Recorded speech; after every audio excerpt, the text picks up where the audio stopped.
እባክህን ከእሳቱ ላይ አትውረድ። ምክረ አበው። በስመ አብ ወወልድ ወመንፈስ ቅዱስ አሐዱ አምላክ አሜን። አንድ ወንድም አባ ጴሜንን ምከረኝ ብሎ የጠየቀው። አባ ጴሜንም ድስት በእሳት ላይ ያለ ምንም አይነት ተባይ ሊቀርበውና ሊያበላሸው አይችልም። ከእሳት ወጥቶ ሲዘቀዘቅ ግን ነፍሳት ሁሉ ለመግባትና ለማበላሸት ይቻላቸዋል። ክርስቲያንም ከመንፈሳዊ ተግባር ካራቀ ጠላት የድቀት ምክንያት አያገኝበትም አለው። ወዳጄ ሆይ ሕይወት ቀዝቅዛብሃለችን፣ ከእሳቱ ወደ መሬት ወርደህ በርደሃልን፣ የሕያውነት ሙቀት እሳት በማጣት ተንዘፍስፈሃልን። ድስት የተባለ ሰውነትህ ክረምት የሚያህል ጉንድን ተሸክሟልን። ዙሪያ ገባህ ፀሐይ እንደማትወጣበት ምዕራብ ጨለማን የሚጠራ ሆኗልን። ማንነትህ እሳት እንዳጣ ምግብ ጥቃቅን ነፍሳት በተባሉ ኃጢአቶች ቁጣ፣ ቸለኝነት፣ ስስት፣ አልታዘዝ ባይነት፣ ጭንቀት፣ ሁሉን የመናቅ ስሜት፣ ተስፋ መቁረጥ ተወርሮ መዓዛ ቅድስና ተለይቶ እጅ ብሏልን። ሞቅ የሚያደርገው አጥቶ በዓለማዊነት ሻግቷልን። የተባዮች መጫወቻ የተውሳኮች መቀለጃ ሆናልን። እንግዲያውስ በቶሎ ወደ እሳቱ ውጣ። ወዳጄ ሆይ ሃይማኖት በተባለችና ከሰማይ በወረደች ልዩ እሳት ላይ ተቀምጠህ የድስትህን ሙቀት መልስ።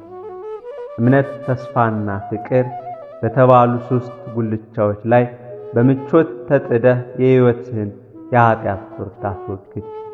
ንስሐ በተባለች ነበልባል ውበትነት የክረምትን ጽልመት በምስራቃዊ ድል ንሳ።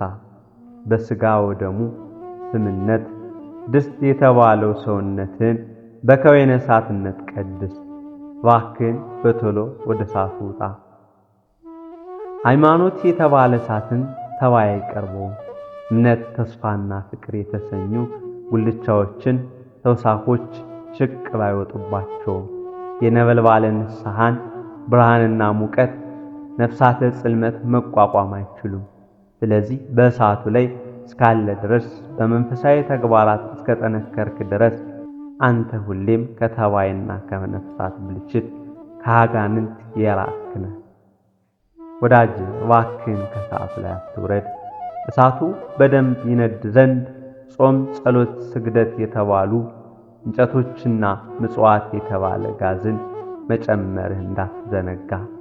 እንዲህ ከሆነ ድስትነት ሁሌም የሞቀ ይሆናል። እጅ ከማለት ከመሻገትና የተባይ መጫወቻ ከመሆን ትድናለህ። ወዳጅ ሆይ እባክህን ከእሳቱ ላይ አትውረድ። በኃጢአት እጅ ከማለት በበደል ከመሻገት እግዚአብሔር ይሰውረን። አሜን። ወዳጅ ሆይ እባክህን ከእሳቱ ላይ አትውረድ። አባ ጳሜን። በውጊያ ላይ የቆሰለ ወታደር ቁስሉ ይድንለት ዘንድ ለሐኪም ማሳየትን አያፍርም። ንጉሡም ቢሆን ከቁስሉ የዳንን ወታደር ወደ ሰራዊቱ መልሶ ይቆጥረዋል እንጂ አይተወውም። እንደዚህ ሁሉ ጠላታችን ሰይጣን ያገኘው በኃጢአት የጣለው ሰውም ኃጢአቱን በመናዘዝ የንስሐን መድኃኒት ተቀብሎ መዳንን ማፈር የለበትም። ቁስሉን መናገር ያፈርና በቶሎ መድኃኒት ያልተደረገለት ወታደር ቁስሉ ወደ ካንሰር ይለወጥና አመርቅዞ መላ ሰውነቱን በመምታት ይጎዳዋል። ጉዳቱን ቶሎ የተናገረ ታማሚ ግን ታክሞ በመዳን ወደ ጦር ሜዳው ይመለሳል። ቁስሉን ባለመታከሙ ወደ ካንሰር የተለወጠበትና ያመረቀዘበት ሰው ግን ሊድን አይችልምና ወደ ጦር ሜዳው ሊመለስ አይችልም። እንደዚሁ ሁሉ በተጋድሎ ውስጥ ያለ ሰው እንደ ወታደር ነው።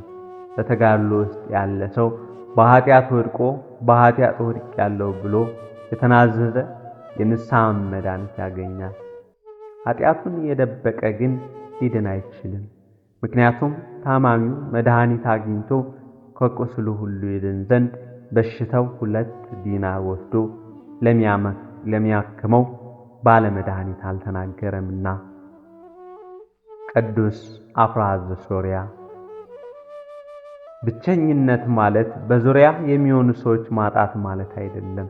ብቸኝነት ማለት በልብ ውስጥ እግዚአብሔርን አጥተው የምትኖርበት የነፍስ ባዶነት ነው እንጂ። ክርስቶስ በአንተ መርከብ ውስጥ ካለ በምድረ በዳ ብቻህን ብትሆን እንኳን ፈጽሞ ብቸኛ አይደለህምና እርሱ ዓለሙን ሙሉ የሚተካ ታላቅ ወዳጅ ነውና። ቅዱስ እንጦንስ።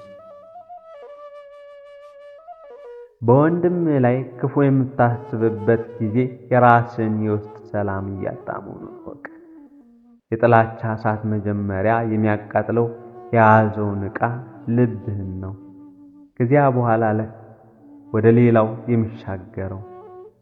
ሌላም እንዲኖር ከፈለክ ለሁሉም ሰው መልካም አስብ፣ ለሚበድሉህም ጭምር ጸልይ።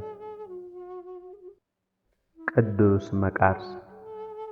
እውነተኛ ደስታ ከውጫዊ ነገሮች መብዛት አይገኝም።